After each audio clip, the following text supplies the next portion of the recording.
Oke, assalamualaikum warahmatullahi wabarakatuh. Pejuang dolar di sini. Kali ini saya akan membuat video tentang cara analisa step by step. Dan untuk analisa ini kita bisa gunakan di berbagai jenis trading, entah itu saham, forex ataupun kripto. Untuk kripto di spot dan di future sama saja untuk analisanya. Pertama kalian bisa masuk saja ke TradingView, lalu kalian bisa tambahkan daftar pantau kalian. Di sini ada daftar pantau, kalian klik icon plus. Nah, jika kalian trading kripto ya kalian cari saja misal BTC USDT. Atau jika kalian tradingnya futures, kalian carinya BTC USDT, tambahin belakangnya itu per atau perpetual ya. Di sini akan muncul BTC USDT perpetual atau kalian bisa cari XRP USDT perpetual. Atau jika kalian trading di forex ya cari misal GBP USD seperti itu, nanti akan muncul. Oke, sudah. Untuk cara menambahkannya itu kalian bisa klik icon plus di sini, nanti akan otomatis masuk. Nah, setelah kalian membuat daftar pantau ya, kalian tambahkan semuanya agar nanti analisanya itu mudah. Kalian bisa tentukan di time frame berapa kalian ingin trading. Saran di dua time frame. Time frame besar untuk menentukan tren dan time frame kecil untuk mencari sinyal dan melakukan entry. Misal di time frame 4 jam dan 2 jam atau di 2 jam dan 1 jam. Di sini saya contohkan di time frame 2 jam dan untuk analisa nanti di time frame 1 jam. Ini semua tergantung dari gaya trading kalian ya. Yang scalping ya bisa di time frame lebih kecil lagi. Yang long term ya di time frame 4 jam dan daily. Oke ya, sudah cukup. Selanjutnya jangan lupa untuk trading kalian harus tetap menggunakan money management. Tentukan risk and rewardnya. Minimal risk and reward itu 1:1, paling bagus 1:2 atau 1:3.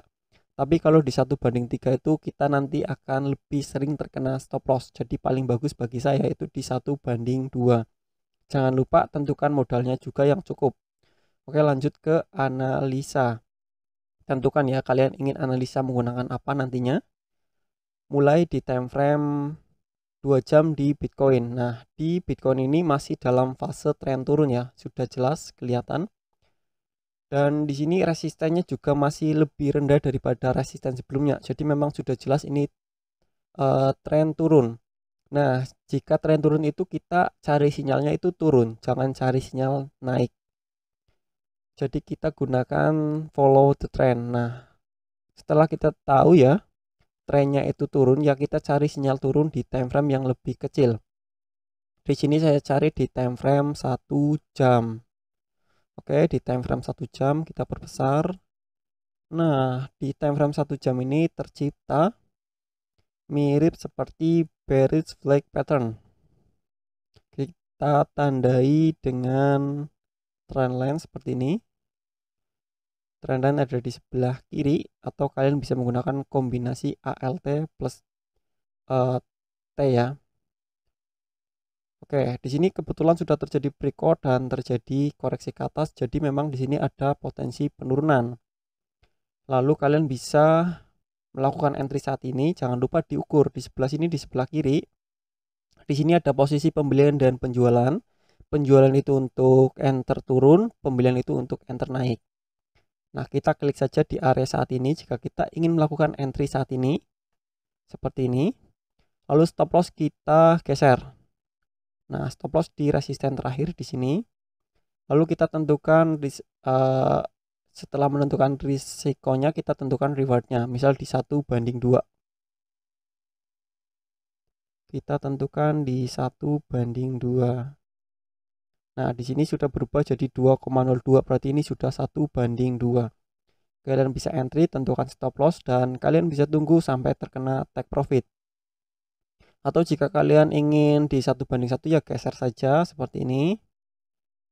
Nah, sampai ketemu di angka 1 seperti ini. Berarti di sini stop loss itu di 40.013 USDT ya, kisaran itu.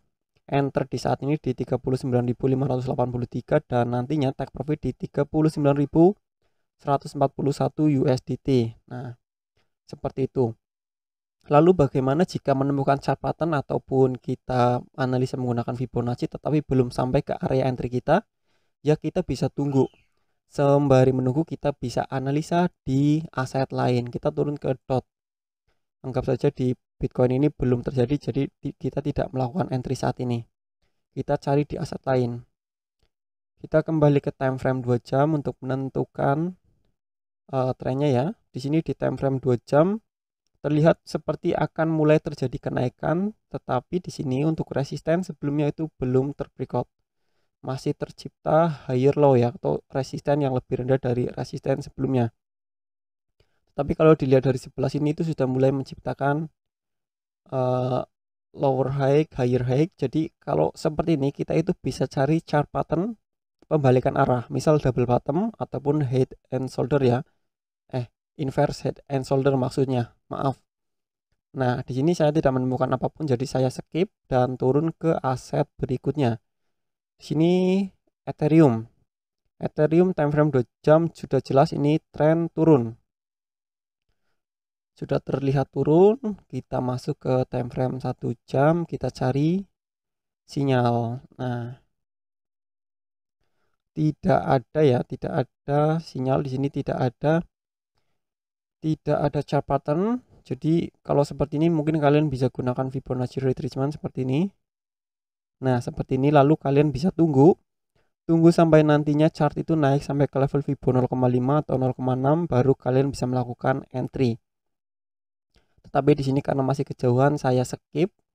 Kita turun ke XRP. Jadi kita cek satu persatu dan jangan lupa yang ada sinyal itu kita tandain seperti ini ya. Tandain seperti ini menggunakan warna. Nanti kita ketika cek lagi itu tidak bingung aset mana yang harus kita cek. Jadi sudah tidak satu persatu lagi. Nah, untuk XRP juga masih fase tren turun ini. Tapi kelihatannya di sini tidak ada sinyal. Di time frame 2 jam kita turun ke time frame 1 jam. Oke, di time frame 1 jam di sini itu tadinya seperti tercipta symmetrical triangle ya. Ini lebih jelas lagi ketika kita turunkan ke time frame 30 menit. Jadi kita juga bisa analisa di time frame 2 jam, kita enter atau entry di time frame 30 menit. Ini seperti symmetrical triangle. Ya, hanya mirip ya, tetapi memang seperti itulah chart pattern. Biasanya mirip dan ini sudah terbreakout, ada koreksi. Tetapi ini sepertinya kalau bagi saya sendiri sih risk and rewardnya tidak sebanding ya.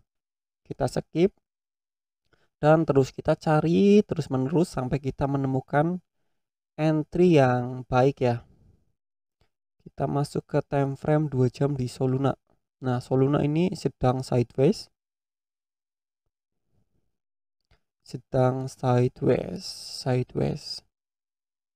Kalau dilihat seperti ini seperti sudah akan tren naik ya. Sudah menciptakan lower high, di sini higher high karena di sini sudah tercipta resisten yang lebih tinggi daripada resisten sebelumnya. Tetapi ini jika kita zoom lebih besar lagi ini tuh masih dalam fase sideways atau konsolidasi. Dan jika dilihat sekilas di sini itu seperti tercipta yang namanya inverse head and shoulder. Nah, ini shoulder kiri naik, turun headnya, naik lagi. Nah, ini right shoulder. Jadi jika nantinya ada kenaikan sampai ke area ini lalu terbreakout, berarti ini sudah pertanda kenaikan, baru kita melakukan entry. Nah, ketika seperti ini yang bisa kita lakukan itu apa? Yang bisa kita lakukan itu menunggu sampai naik atau nantinya kita tunggu sampai turun. Kalau turun berarti nanti kan kemungkinan ini masih melanjutkan tren turun dan kita cari sinyal turun. Seperti itu. Jadi di sini kita tandain untuk Soluna merah.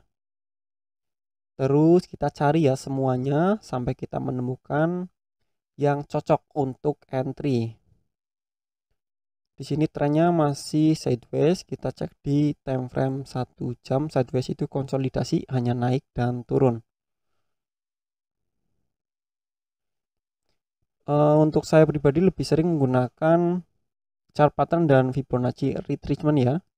Jadi saya cek trennya lalu langsung gambar menggunakan chart pattern. Nah, seperti ini misal. Nah, kalau kayak gini kan belum ada terjadi breakout. Jadi kita bisa tunggu sampai terjadi breakout.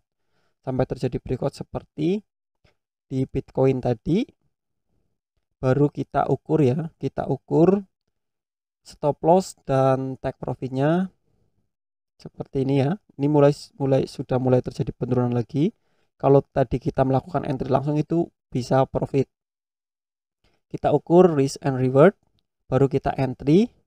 Untuk entry kalian bisa hitung dulu ya menggunakan kalkulator trading di Binance. Kalau kalian itu ingin benar-benar trading kalian itu benar-benar teratur. Misal loss sekali trading $10 ya $10, terus kalian bisa hitung di kalkulator trading. Untuk cara menggunakan kalkulator trading sudah pernah saya bahas, nanti linknya saya taruh di deskripsi video ini. Nah, kalau sudah seperti ini kita bisa melakukan entry, baru kita tunggu sampai terkena stop loss ataupun take profit. Jadi kurang lebih seperti itu cara saya menganalisa ya. Untuk setiap orang itu berbeda-beda, kalian bisa gunakan atau tidak itu terserah kalian. Kalau saya pribadi intinya cek tren di time frame besar. Jika turun ya kita cari sinyal turun, jika naik kita cari sinyal naik. Setelah itu kita cari sinyal di time frame yang lebih kecil lagi, bisa menggunakan chart pattern, Fibonacci retracement ataupun supply and demand, support resistance. Semuanya untuk technical analysis sudah pernah saya bahas. Jika yang belum paham technical analysis, nanti linknya saya taruh di deskripsi juga. Baru kalian ukur risiko dan rewardnya ya, seperti ini.